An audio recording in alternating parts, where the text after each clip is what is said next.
Well, $2.5 million, that is how much Pueblo County School District 70 may have to cut from the upcoming budget. We first brought you this story last night, and we are now learning the district is citing several factors contributing to the financial strain, including failure to pass a mill levy tax, declining enrollment, and changes in state funding.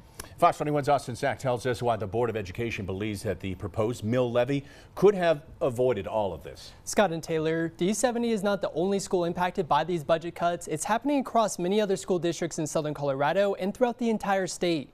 Last year, a mill levy override question was put on the ballot. It would have given D70 nearly $7 million, easily covering the $2.5 million budget deficit, but the question failed. The Board of Education in Pueblo County is now scrambling to find a solution.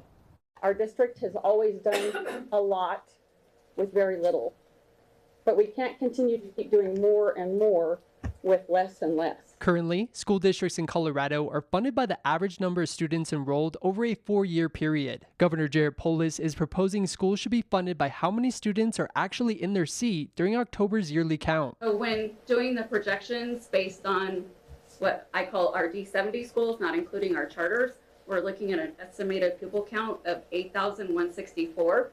And so that's looking like a $2.5 million decrease in state funding to our district. In response to the budget challenges, the district is considering several options, including reducing or eliminating district programs, layoffs across the district, and consolidating schools or even closing some. Avondale could be looked at for a potential consolidation.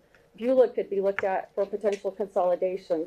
Craver could be looked at for potential consolidation. No decisions have been made at this time. D70 is currently meeting with directors and principals and plans to meet with the Board of Education again at the end of the month. It's not just one area that is going to take a hit or a cut. It's every area when you're looking at $2.5 million.